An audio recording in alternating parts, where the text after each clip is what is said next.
You know, I was really excited to make this video talking about how Arsenal are actually doing well for once. And then I wake up to the news that Antonio Conte is going to Tottenham. I'm going to off myself. Before we go into this video though, I just wanted to say a massive thank you for 9K, and I'm really trying to get to 10,000 before the end of the year. So if we can do that, that would be absolutely sick. It do be that time of the month though, another Arsenal review. At this current moment, when it comes to the Arteta Ole Gunnar Solskjaer paradox, Arsenal are actually doing pretty well. But since that Manchester City match where we lost 5-0, we have gone 9 matches unbeaten. And say what you will about the opponents, right? But we couldn't even do that last season or the year prior. So, you know, it's just refreshing to feel like I can have a little bit of confidence going into some of these matches.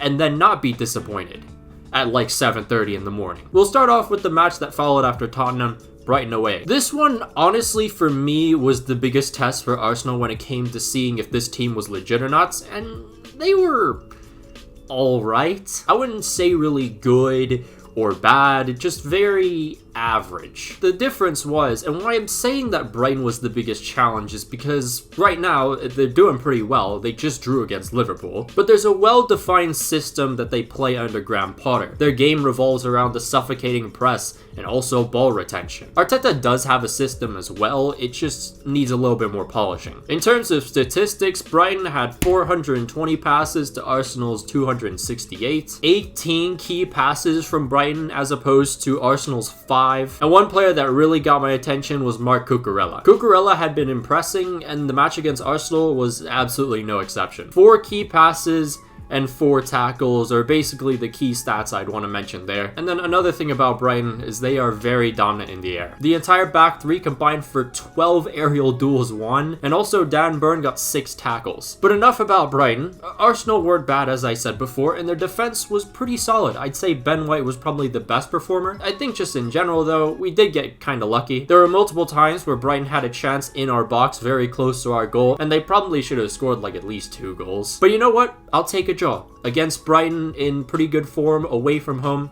I'll take it. Then came Brighton's rivals Crystal Palace at home. And just like the Tottenham match, we saw a blistering start from the Gunners. High pressing, high tempo, quick passing sequences to lure in defenders. The first goal came from some interplay between Pepe and Tomiyasu. Pepe's shot was safe, but then it fell right to Aubameyang's feet, and it was 1-0 to the Arsenal. And we continued to see more of these impressing attacking sequences. And honestly, we should have scored another goal, but it only lasted about 20 minutes. One issue that I feel like didn't get as much attention as it should have was how we played against Spurs in the second half. I get that we were 3 goals up against Tottenham. We really didn't need to maintain that same energy because, you know, we just wanted to close out the match. But it definitely felt like Tottenham had a little more of the ball than they should have. And in the Palace match, it just was exposed so much more. From like minute 25 to the end of the first half, Palace looked absolutely dominant. But that wasn't just the only issue that was unfolding that night. For the next game, you need to not lose possession of the ball. Oh god. Arsenal lost the ball in the second half 8 goddamn times. And everyone knows that I'm #1 Tomiyasu stan. Listen, man, that definitely was not one of his best games. There was just constant mistake after mistake after mistake. It just felt like we couldn't get anything running because either the defense or the midfield would just screw up somehow. And then a misplaced pass, of course, resulted in the equalizer for Palace, where Christian Benteke, on a very rare occasion, actually scored. And then we conceded again through another mistake. Palace catch Arsenal off guard on the counter-attack, and as a result, Edouard has the simplest one-on-one versus Ramsdale and scores. And here this club was 2-1 down to Crystal Palace at the Emirates for probably the 4th time in the last 7 years. But one substitution that Arteta nailed down was Lacazette, because once he came on, he was electric. He was the one added spark that actually gave our attack some kind of meaning. And then somehow, some way, we find an equalizer in, I think, like the 94th minute. Unfortunate for Palace, because I think it was the second time they had choked a 90th minute goal. But we had escaped with a draw against Crystal Palace when we should have beat them. We had Palace on the ropes, and then we just let them off the hook. And that very much cost us. But also, a little sidetrack here.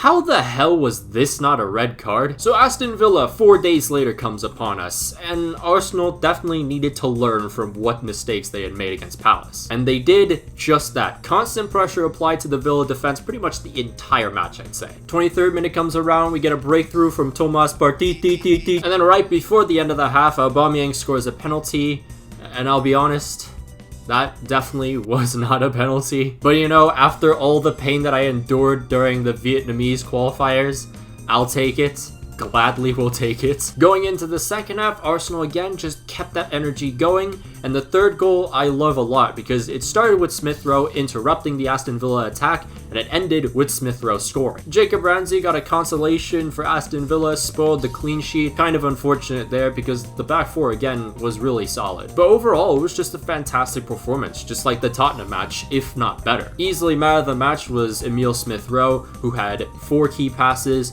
3 dribbles, 100% success rate there too, and 1 goal and 1 assist. Then over the weekend was Leicester at 7:30 a.m. my time, so here I was hoping waking up early would be actually worth it. And again, just like Aston Villa, brilliant start overall from the Gunners. High press, high tempo, lovely connections early on to build up the attack. And we were rewarded very early on with Gabriel scoring off of a corner. And for some reason, I don't know what's been going on, but Arsenal have also been good at corners for once. A little bit later, our attack overwhelms the Leicester defense. We find another goal, a little bit of a messy one this one, but you know, I'll take it. Smith Rowe gets another goal to his tally for the season. Nuno Tavares got his 2nd consecutive start, and I just want to see more of him, to be honest. This man was not afraid to take on Leicester players left and right. It was honestly so entertaining to watch. And it's not like Arsenal's defense was really lacking a man because, you know, with Tomiyasu, who's more of a defensive-minded right back, our back 4 just turns into a back 3, and there's really not much of a worry there. But I will say, though, again, that energy was not as consistent as the last 2 matches, and I think it could have also been because Leicester just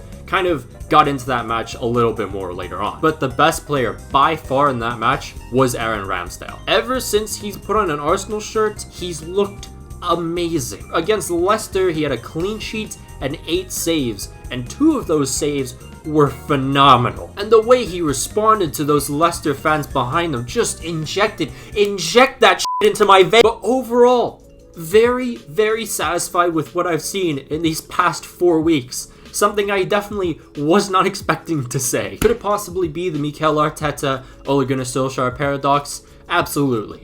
But I'll just celebrate our successes for now. But the defense has looked more organized than I have ever seen it before. It just feels like every player knows exactly what to do. Ben White has grown into every single match. I was really unsure about him throughout the first 6 matches. Now I'm a lot more confident. His partnership with Gabriel continues to strengthen. And let me say something about Gabriel real quick, because ever since he's come back into the squad from injury, he's looked really solid. And then there's Tomiyasu, of course, who's just, again, showing his defensive quality. And just to have a proper right back for once, it's just such a great feeling. On the midfield, we may have lost Xhaka, but Lokonga seems to also be growing into every single match, which is great to see. He's a young player. Thomas Partey is easily one of the biggest reasons for a good amount of this success. I pray to God that he stays healthy. And the attack?